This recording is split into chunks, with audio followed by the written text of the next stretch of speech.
Untuk mengetahui informasi terkini, kita langsung bergabung dengan jurnalis Kompas TV. Sudah ada Fida Alatas yang kini berada di RSUD Cianjur, Jawa Barat.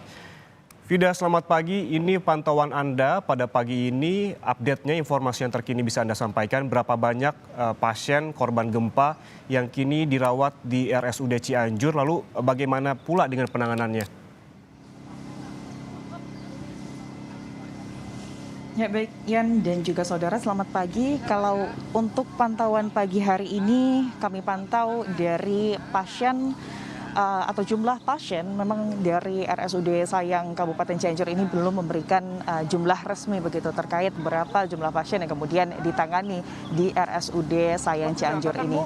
Karena memang Yan dan juga saudara, kalau kita lihat ini memang pasien ini bisa dibilang keluar masuk juga ya dan juga saudara, jadi kemungkinan ada pasien-pasien juga yang tadi malam ini memadati RSUD Sayang Kabupaten Cianjur.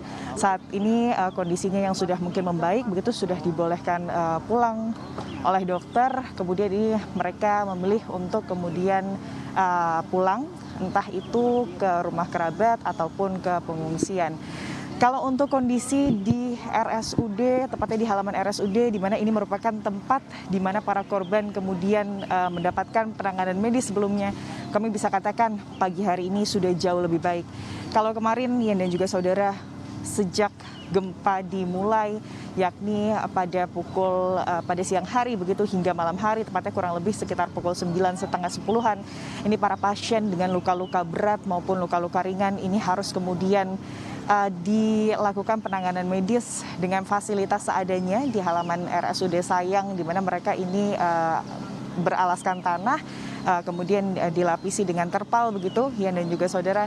Maka saat ini sudah kami pantau sejumlah tenda sudah kemudian berdiri untuk menjadi tempat yang lebih nyaman begitu ya bagi para korban di sini. Kami tadi sempat menghitung kurang lebih ada 9 tenda yang dimana dalam satu tenda ini kapasitasnya bermacam-macam ya dan juga saudara. Ada yang kapasitasnya 50 dan juga ada yang kapasitasnya sekitar 20.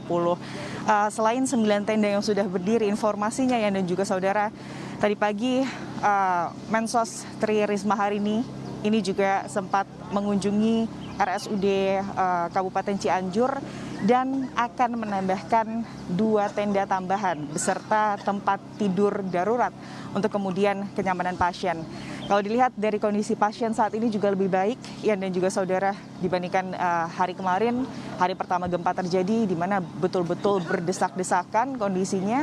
Saat ini karena memang sudah ada tenda, ada perlindungan dari kemudian sinar matahari ataupun angin, dan juga mereka ini sudah ditempatkan di tempat-tempat tidur darurat. Lalu masing-masing ini, kalau kemarin saya bisa ceritakan Yan dan juga saudara, betul-betul infusan atau satu tempat infusan ini akan dipakai oleh 4 pasien, Yan dan juga saudara, sehingga mobilitasnya ini juga tidak sebebas itu bagi para korban. Maka sekarang ini sudah betul-betul satu tempat tidur, satu tempat infusan, jadi mereka juga secara mobilitas juga lebih baik begitu, Yan dan juga saudara. Yang kami pantau dan memang keterangan dari RSUD Sayang Kabupaten Cianjur, ini juga mayoritas pasien yang ditangani di sini ini adalah anak-anak dan juga lansia, Yan dan juga saudara. Untuk lukanya kebanyakan ini adalah luka patah tulang, luka sobek, dan juga yang kami pantau ini adalah lebam-lebam. Dan hingga saat ini selain tenda-tenda yang sudah didirikan, kami pantau tenda terkait bantuan alat-alat medis seperti oksigen yang kemarin ini sempat dikeluhkan oleh para korban begitu, terkait kekurangan oksigen. Kami pantau ini sejumlah tabung oksigen juga telah tersedia di tenda bantuan alat medis, lalu juga dapur umum ini juga kami pantau ini sudah berdiri beberapa dapur umum begitu juga, Yan dan juga saudara. Dan tentunya yang masih kami tunggu ini adalah terkait toilet portable yang informasinya dari BPBD kemarin malam ini akan didatangkan kurang lebih paling tidak 10 toilet portable yang akan diletakkan di tempat-tempat yang dekat dengan para korban begitu atau pasien, ya dan juga saudara. Karena kalau melihat dari lukanya, dari keadaan korban, untuk kemudian berjalan dari tempat mereka dirawat halaman RSUD Sayang Kabupaten Cianjur menuju ke toilet yang berada di dalam gedung RSUD Cianjur ini dengan kondisi mereka yang kemudian luka-lukanya ini bisa dibilang tidak hanya luka ringan tapi juga luka berat. Ini adalah sebuah hal yang tentunya berat bagi mereka. Untuk itu toilet portable ini yang masih kemudian kita tunggu keberadaannya. Kapan akan datang? Kita tunggu bersama-sama Yan dan juga saudara, tentunya ini untuk memudahkan para korban untuk kemudian beraktivitas begitu. Dan Yan dan juga saudara, dengan tadi yang seperti yang kami jelaskan bahwa mayoritas korban di sini betul-betul lukanya ini mayoritas kami pantau parah begitu ya, lebam-lebam bahkan di organ vital, lalu juga ada luka jahitan bahkan patah-patah tulang. Bantuan yang mungkin kurang disadari oleh masyarakat atau siapapun yang akan membantu atau ingin membantu, tapi sebetulnya sangat diperlukan.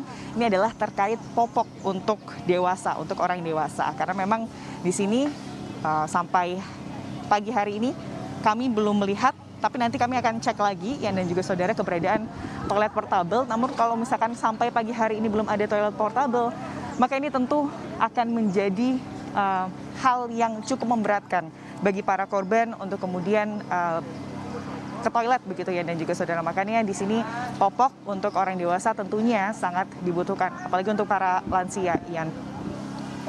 Vida, tadi Anda menyebutkan ada 9 tenda darurat yang disiagakan di halaman RSUD. Ini artinya tidak semua pasien bisa ditangani di dalam gedung rumah sakit begitu. Tadi juga Anda menyebutkan beberapa korban yang mengalami luka parah. Apakah korban gempa yang mengalami luka parah juga turut dirawat di tenda darurat ataukah di ruangan khusus tertentu, Vida?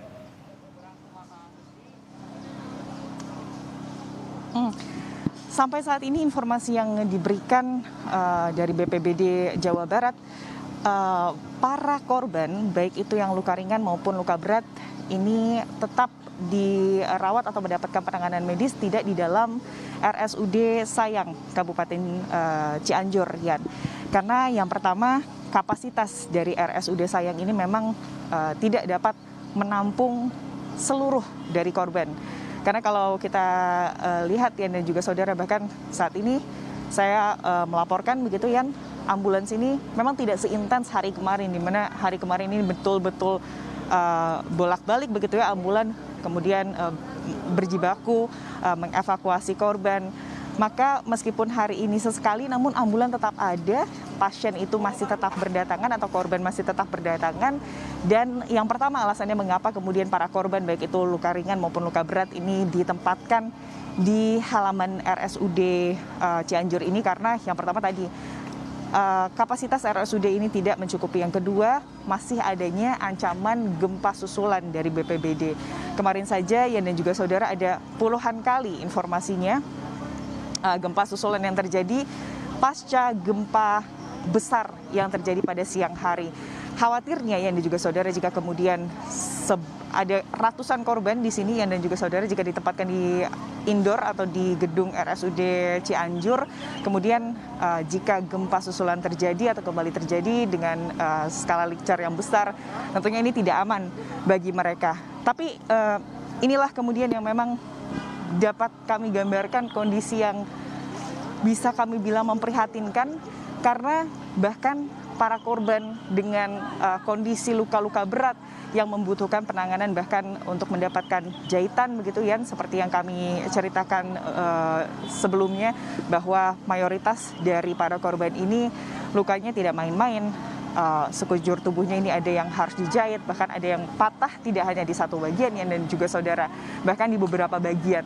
Kemarin Yan dan juga saudara saat gempa baru saja terjadi, mereka ini harus mendapatkan penanganan, bahkan mungkin harus dijahit luka, harus mungkin digipsum bagian-bagian tulang yang patahnya. Itu betul-betul di tanah Yan dan juga saudara, dan hanya beralaskan terpal. Maka dari itu kalau kami melihat, kami bandingkan kondisi pada pagi hari ini dibandingkan bahkan malam kemarin, ini kami bisa bilang jauh lebih baik untuk para korban, Yan. Vida, ini artinya seperti Anda sebutkan tadi jumlah korban luka belum dapat terdata pasti karena trafik yang tinggi, ada pasien yang keluar dan juga ada pasien yang memang baru masuk begitu.